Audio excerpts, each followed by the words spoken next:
Então agora, pessoal, vamos trabalhar a teoria cinética dos gases, né?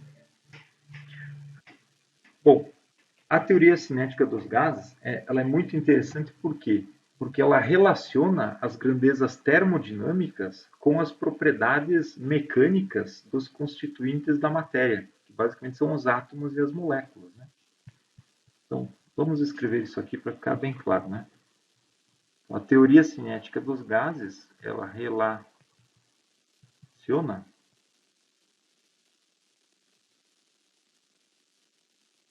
as grandezas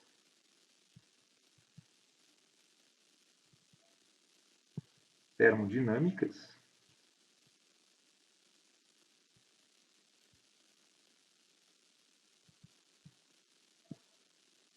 com as propriedades mecânicas, né? Ou especificamente as propriedades cinéticas, né?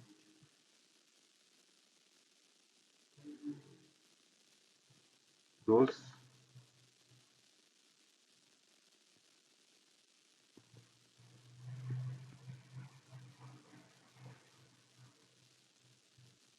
constituintes da matéria, que no caso são os átomos, né? Para um sistema atômico ou moléculas, né? No caso dos gases vão ser moléculas. Perfeito? Então, isso é muito interessante. Ou seja, nós temos aqui, vamos desenhar uma primeira caixinha aqui, né? Com propriedades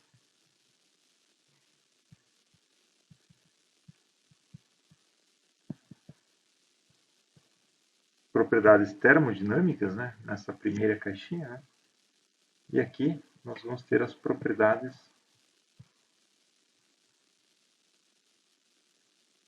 cinéticas, né? Ou propriedades mecânicas, né? Dos elementos da matéria.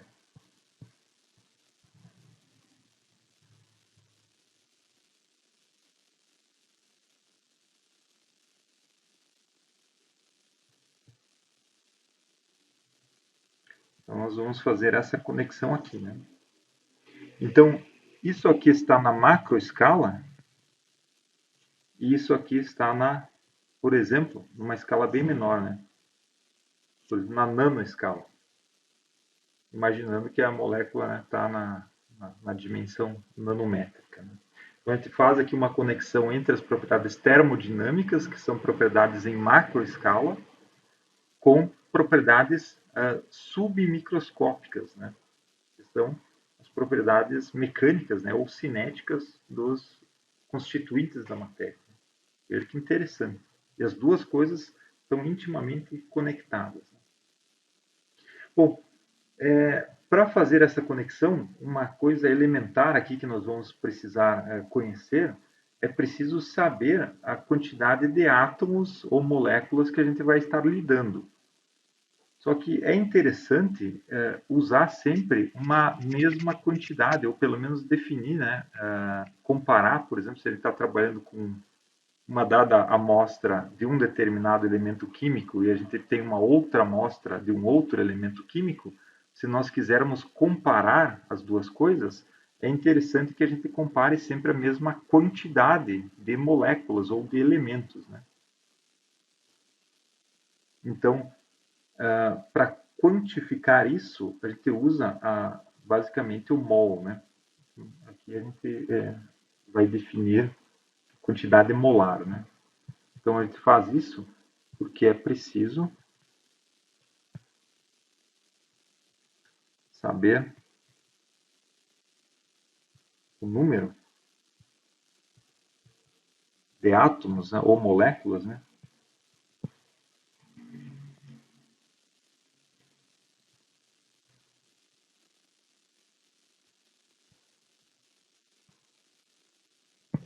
Em dada amostra.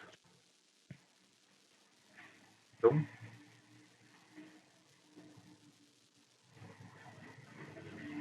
para isso foi definido o mol, né?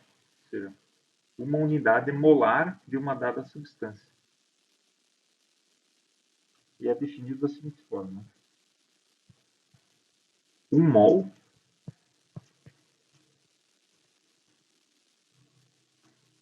é o número de átomos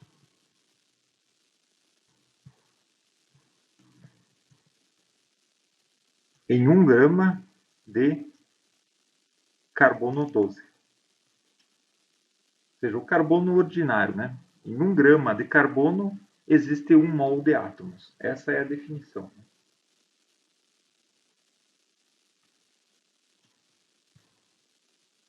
E quantos átomos tem, né? Justamente.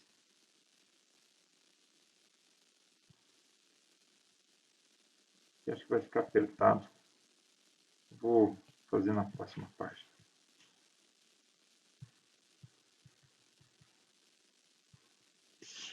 O número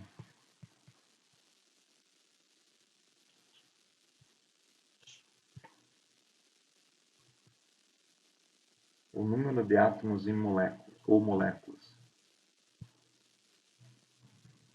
Em 1 mol,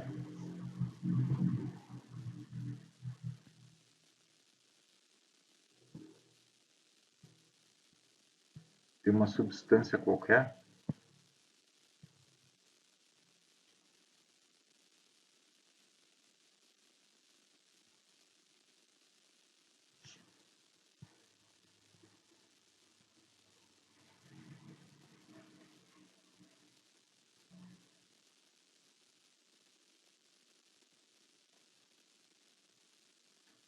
então o número de Avogadro é o número de átomos ou moléculas, né, que existem em 1 mol de uma dada substância.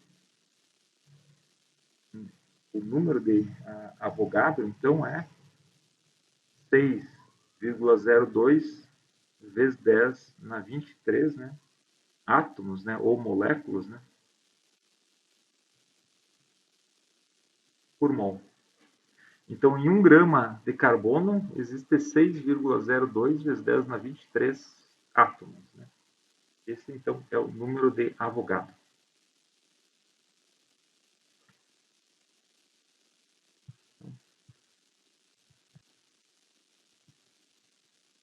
O número de mols, que aqui nós vamos chamar de N minúsculo,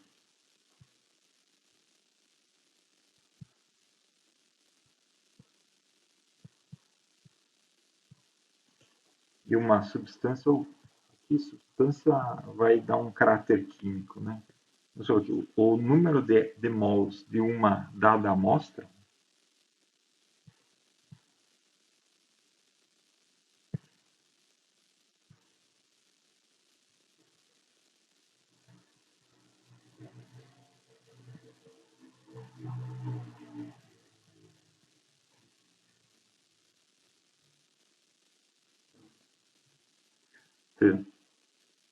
o número de mols, então, é o número de átomos ou o número de moléculas, depende se a gente está falando de um sólido ou de um gás, né?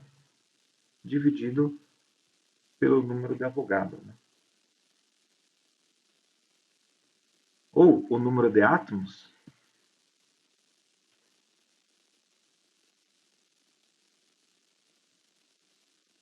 o número de átomos ou de moléculas pode ser obtido pelo número de mols vezes o número de Avogadro.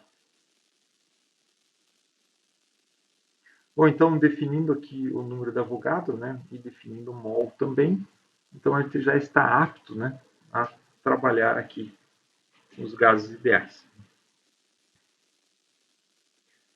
Então, nesta situação, nós vamos considerar aqui gases ideais, ou seja, não vamos estar tratando aqui de um gás específico, por exemplo, hidrogênio, oxigênio, CO2, etc.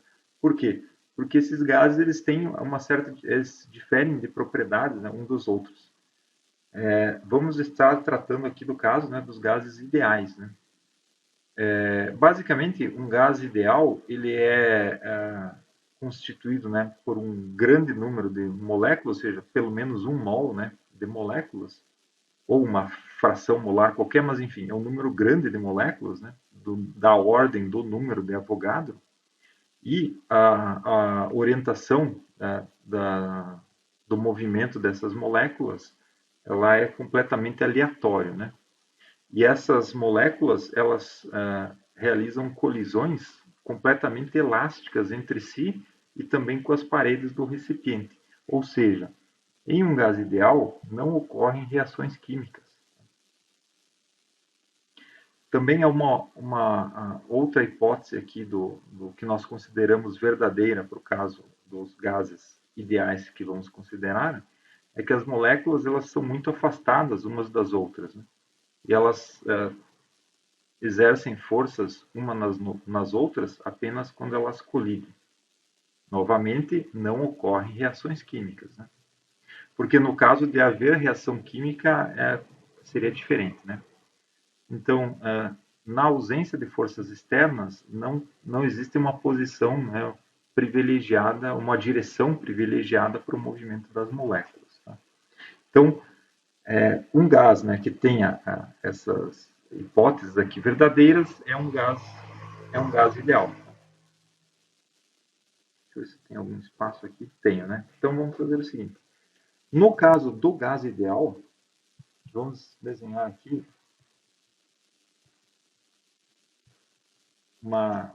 por exemplo, uma caso de uma expansão isotérmica do gás ideal. Nós temos aqui um diagrama PV. A expansão isotérmica, né, vai ter uma curva nesse formato. No caso do gás ideal, PV, aqui,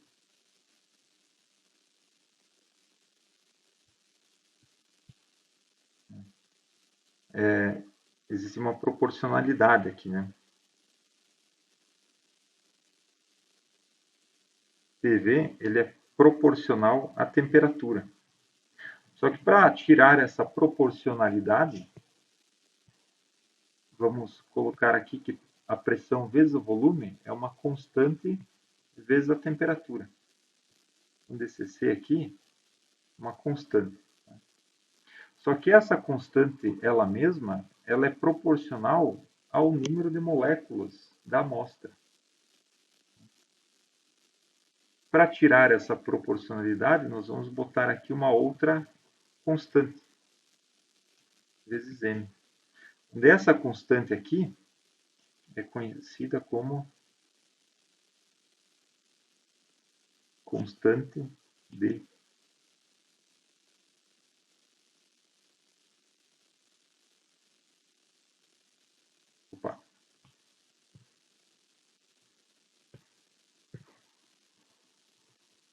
Boltzmann.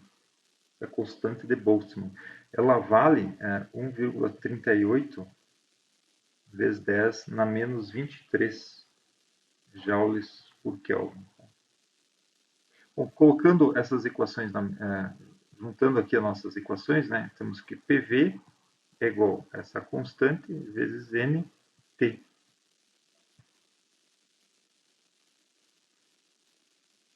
PV igual a KNT, ou PV igual a NKT.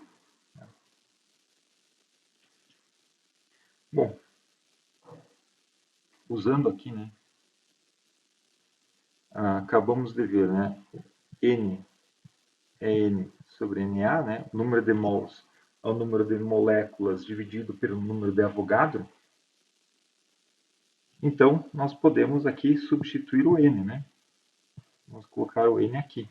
Então, vai ficar PV é igual a N, né? Que é o que? Que é N, Na vezes K vezes T. Perfeito. Número de Avogadro vezes a constante de Boltzmann também é conhecido como R, constante dos gases ideais. PV é igual a nRT. Ou seja, temos uma equação aqui em função do número de moléculas e da constante de Boltzmann, ou podemos reescrevê-la em função aqui do número de mols vezes a constante dos gases ideais. Certo? Muito legal. Bom, nessa equação aqui, nós podemos, vamos isolar R, né? Se nós isolarmos R, no outro lado a gente vai ter PV e dividido por NT, né? Então, vai ter aqui V dividido por NT vezes P. A gente isolou R nessa equação aqui. Nós podemos fazer um gráfico dr em função de P para diversos gases. R em função de P. O que se obtém experimentalmente é uma situação mais ou menos assim. Aqui é o caso do H2. Por exemplo. O H2 vem com uma curva qualitativamente desse formato. Né? É verificado experimentalmente que o N2 tem uma curva mais ou menos, né, assim. Monóxido de carbono, aqui assim. E o oxigênio, o O2, assim. Ou seja, chegando numa pressão, indo para a pressão zero, ou seja, indo para regime de baixas pressões, todos os gases reais,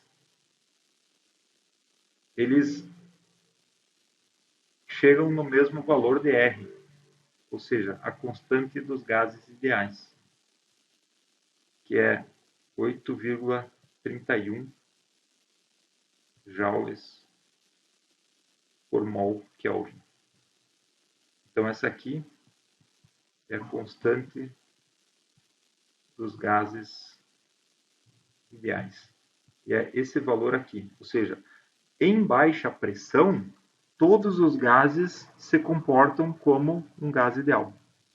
Então, é por isso que aqui a nossa descrição em termos de um gás ideal, ela é tão relevante. Por quê?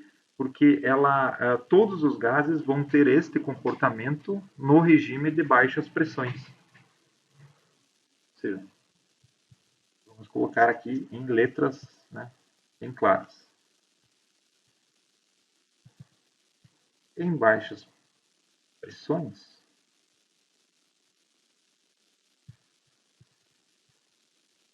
todos os gases reais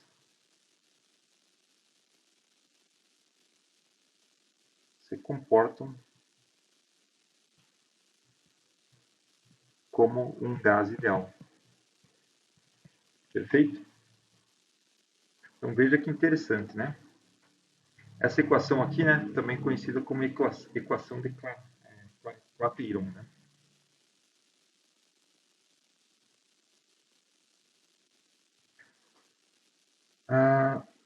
Certo. Não, aqui eu ia fazer isso, mas eu ainda tinha que fazer uma outra conta. Bom, eu vou fazer aqui uma parte e vamos tratar aqui agora do trabalho de um gás ideal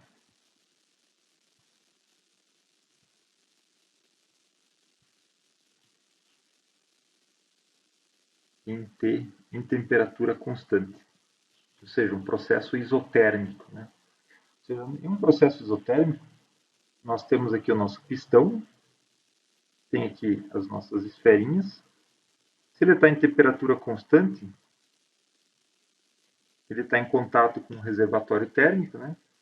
E aí nós vamos tirando as esferinhas, né? Então vai chegar a um determinado ponto, nós temos aqui o pistão, ele levou aqui, né, as esferas que sobraram até um determinado patamar, né? E aqui fora ficaram as outras, né? E a temperatura aqui continua a mesma. Ou seja, entrou o calor, né? E ele foi realizando o trabalho à medida que foi elevando o nível, né, das esferinhas. Então, partindo da nossa definição de trabalho é menos a integral do volume inicial ao volume final de P dV. Então, usando para o caso do gás ideal, PV é igual a nRT, nós podemos isolar o P, escrever aqui como o P como nRT sobre V, certo? E aí, nós vamos colocar esse P aqui. Então, vamos ter aqui o trabalho como negativo, né?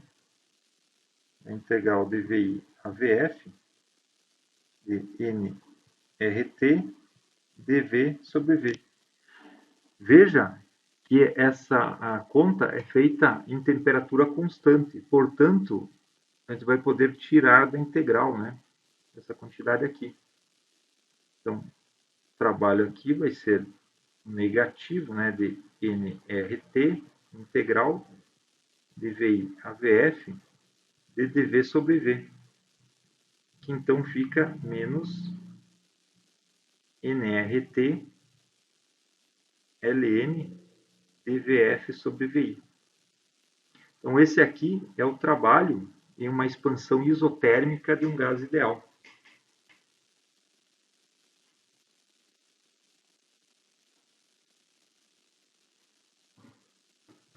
O importante aqui é que a gente pode fazer a integral dessa forma, tirando a temperatura, né?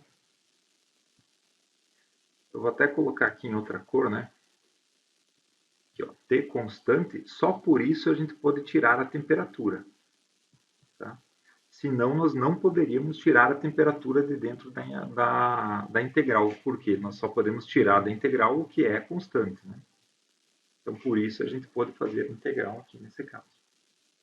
Perfeito?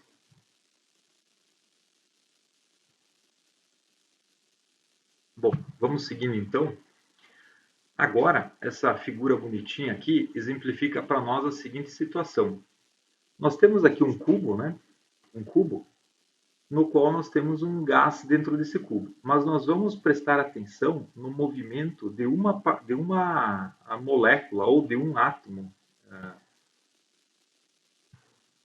Vamos chamar aqui uma molécula, né? Tem uma molécula, que é representada aqui por uma esferinha, seja, uma molécula monoatômica nesse caso, que ela tem massa m.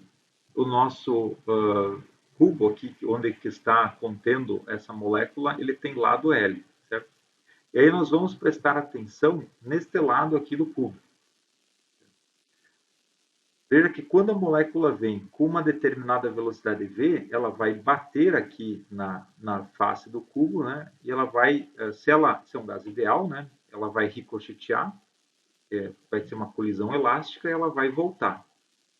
A troca de momento, nesse caso, se a colisão aqui é perfeitamente elástica e ela volta com a mesma velocidade que ela veio, só que com sentido oposto, nós vamos ter aqui a variação do momento linear dado pelo momento inicial, que é menos mvx, né? Menos o momento inicial, que é mvx. Ou seja, a variação total de momento é menos 2 mvx. Certo?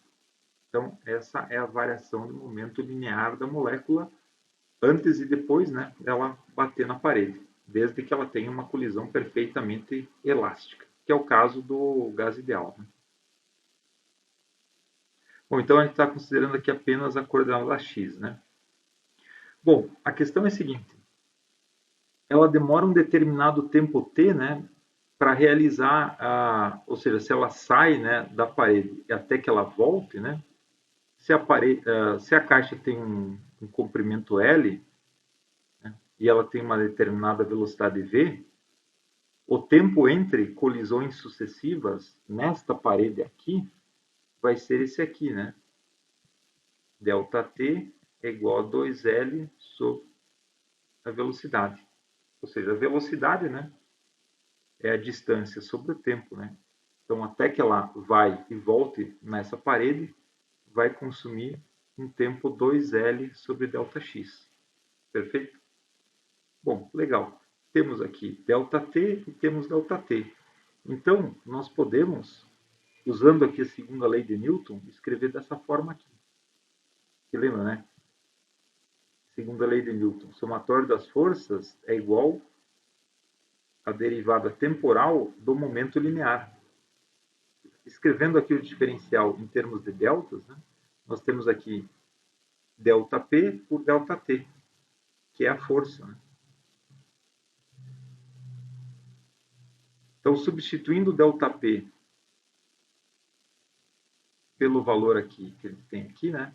E substituindo ΔT aqui por 2L sobre Vx, pode passar aqui o Vx de baixo para cima, nós vamos ter aqui mv quadrado sobre L, né? Para a força exercida na parede. Então, essa aqui é a força exercida na parede por esta molécula, né? Que fica colidindo contra a parede.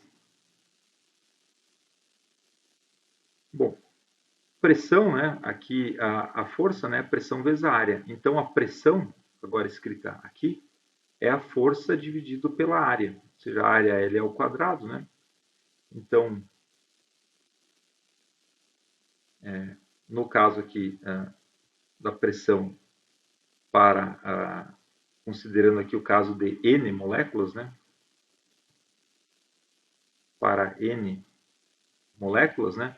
Nós vamos ter aqui a força da primeira, a força da segunda, até a enésima molécula, né? Então,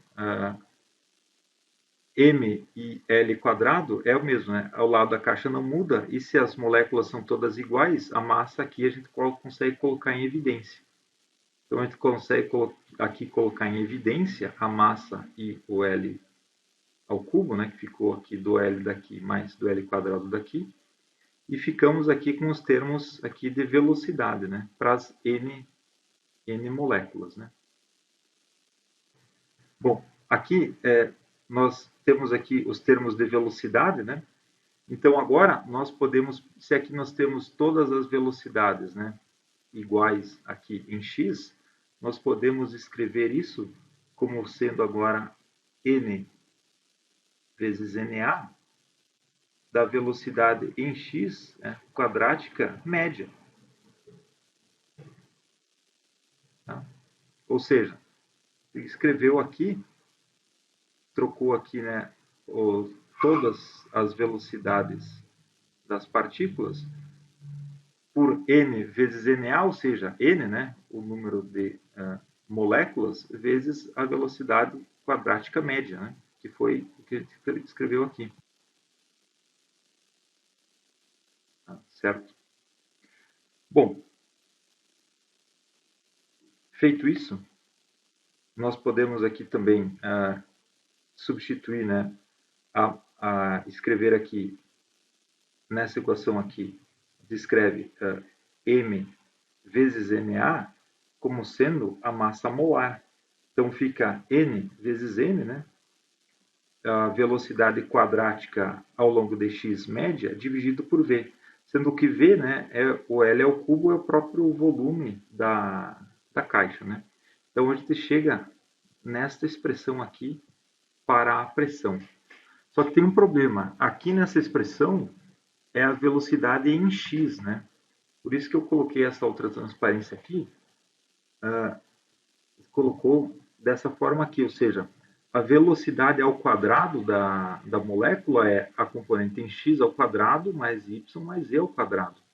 Só que lembra, para o gás ideal, não existe direção privilegiada para o movimento da molécula. Então, nós podemos considerar aqui que, na média, né, todas essas componentes vão ter a mesma intensidade. Ou seja, vai ser aqui v quadrado igual a vx quadrado mais vx quadrado mais vx quadrado. Eles vão ter todos a mesma intensidade, né, em média. Então, vai ser 3 vezes vx quadrado. Ou seja, vx ao quadrado, né, é a velocidade da partícula ao quadrado dividido por 3. Né? Então, por isso, aqui na expressão da pressão, nós conseguimos aqui trocar, né, a velocidade em x pela velocidade total da partícula ao quadrado. E fica esse termo em 3 que está aqui, né? Ele fica aqui. Tá? Perfeito. E aqui, por fim, é escrito aqui a velocidade média, quer dizer, é escrito a velocidade quadrática média, né? Como a velocidade RMS, né? Então, por fim, nós temos aqui uma expressão para pressão, né? Dada em termos da velocidade da molécula dentro da caixa, né? Ou a pressão dada em termos da velocidade média, né, quadrática das moléculas dentro da caixa. Se nós isolarmos essa velocidade média quadrática, nós vamos ter essa expressão aqui, ou seja, a velocidade média quadrática, né, das moléculas dentro dessa caixa, ela está relacionada com a temperatura, que justamente aqui, né, a gente pode, dessa passagem para essa, a gente pode usar a expressão aqui, PV é igual a nRT, né? Então, isolando P, né, nós temos aqui que é nRT sobre V, né? Então, igualando a pressão aqui com essa quantidade aqui, nós vamos poder, então, escrever aqui a velocidade média quadrática em função da temperatura. Ou seja, a temperatura é uma medida indireta da velocidade média quadrática com a qual os componentes daquele gás, né, se movem dentro do recipiente.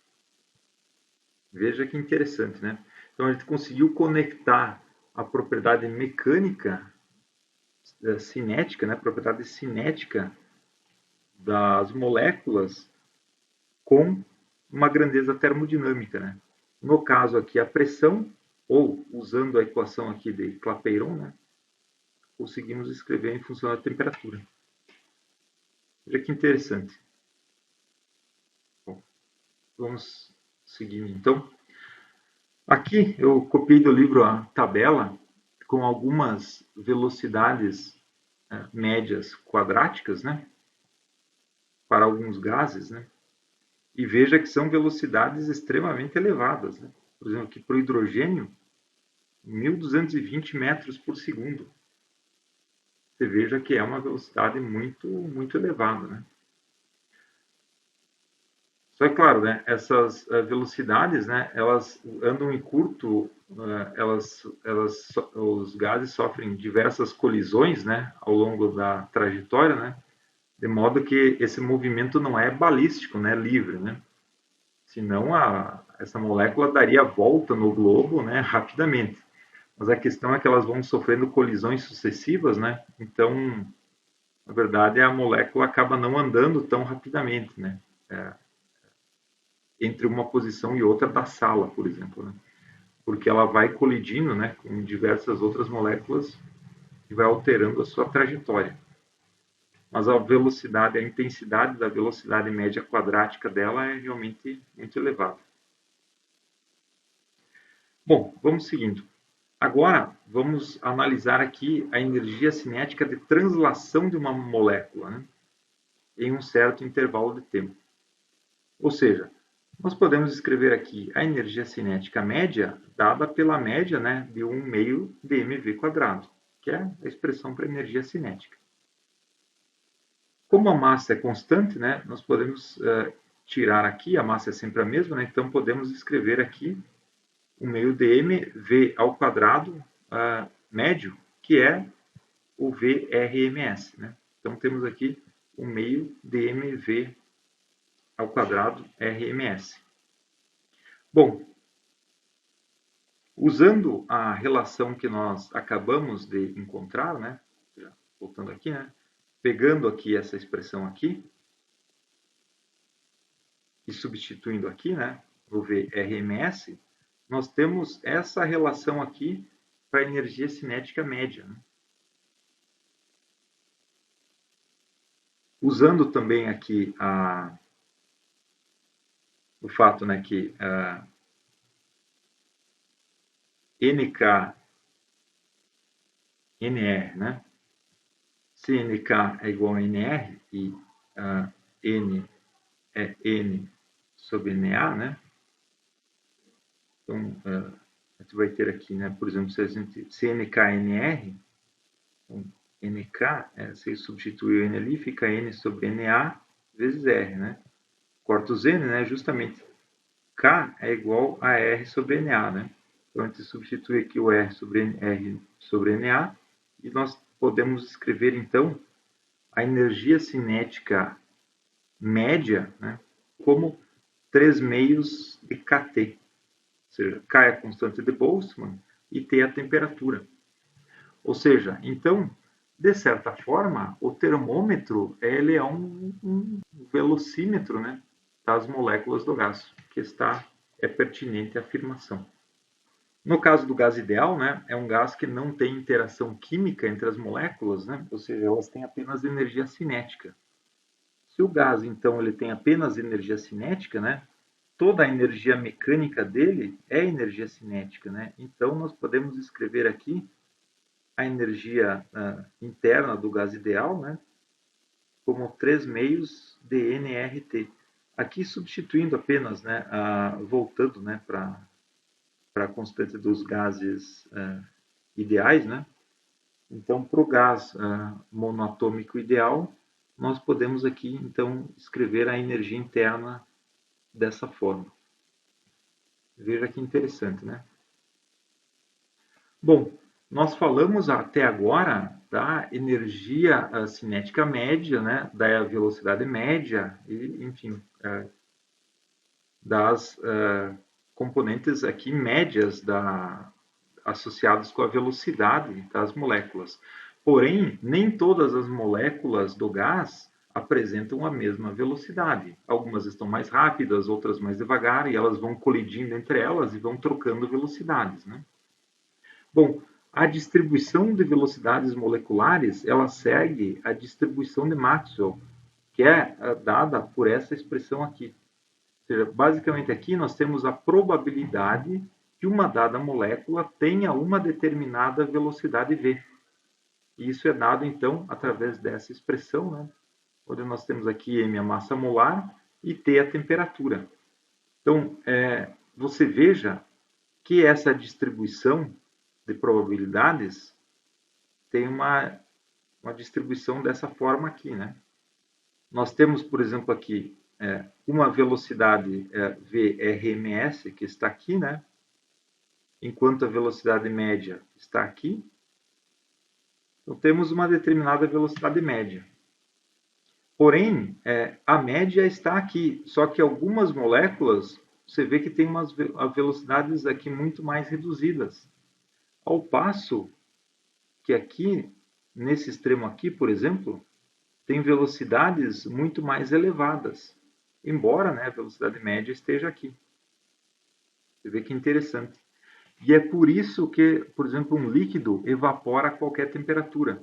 Se você deixar, por exemplo, aqui um pouquinho de água, né, aqui exposto ao ambiente, você vê que com o passar do tempo ele vai evaporando. Por quê?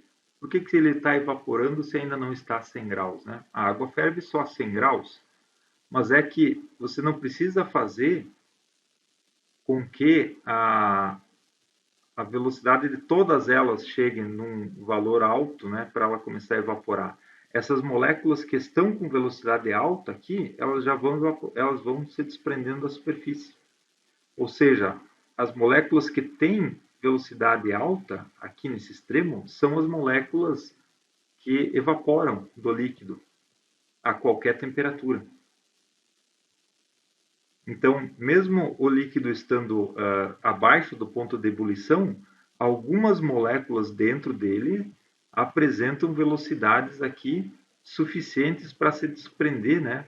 Elas têm energia cinética maior do que a energia de ligação química, né? Entre as que está segurando, a energia de Van der Waals, né? Que está segurando elas ali dentro do líquido. E elas conseguem se desprender, então, e sair evaporando aqui. Então, a evaporação ela é dada por essas moléculas que estão nesse extremo aqui da cauda de distribuição de velocidades. Né? Vê que interessante.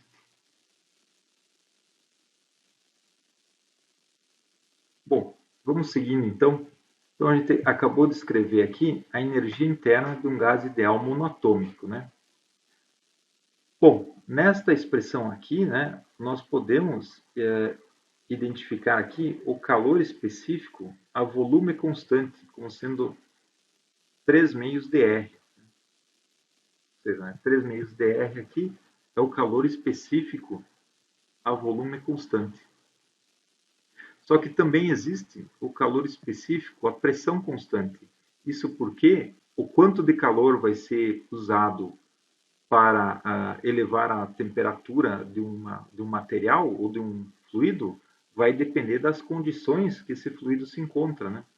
Por exemplo, a volume constante, né? Ele vai ter uma dificuldade de aquecimento, né? Ou seja, por isso nós temos o calor específico a volume constante.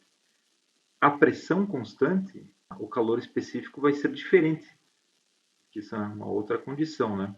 Então, na condição aqui de pressão constante, nós podemos escrever aqui a energia, vindo da conservação da energia, né?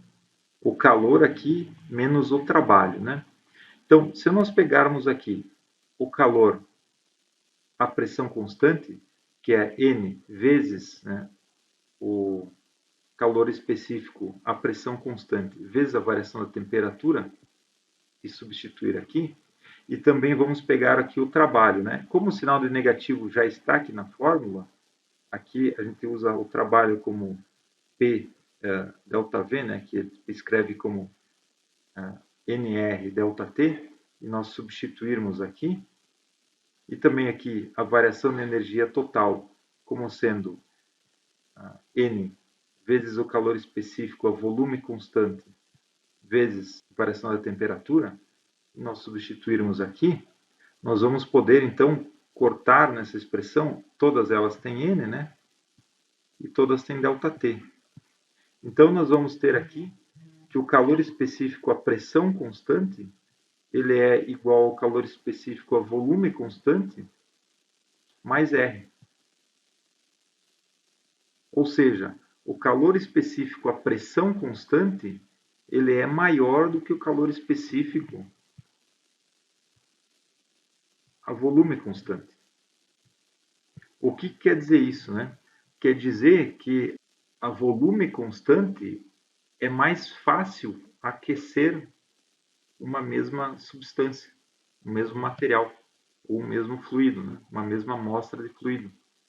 Isso resulta no que? Por exemplo, se você tem o volume constante, por exemplo, você tem uma panela de pressão, né? E você tem o volume constante, ali é mais, o calor específico é menor. Se você tem a pressão constante, é o caso onde você tem a panela aberta para a atmosfera. Então, aqui o calor específico vai ser maior. Então, é por isso que você usar a panela de pressão, né, é mais, enfim, é mais econômico, né, você usar a panela de pressão para cozinhar, né, por causa disso. Porque justamente como você vai a panela aberta, né, ela vai pagar um pouco de energia na forma de trabalho, né, porque ela vai evaporando aqui os gases e ele vai custar trabalho, né, contra a atmosfera. É aquela conta que a gente fez anteriormente, né? Você vai realizar trabalho para expandir os gases ali que vão estar, né, empurrando os gases da atmosfera, né, para longe da panela. Então, você cozinhando com a tampa da panela aberta, você paga um pouco de energia, né, para expandir os gases ao redor ali, né, da panela. Então, por isso, né, é mais econômico usar a panela de pressão, né, ou uma panela tampada, né, em comparação com a panela aberta. Né.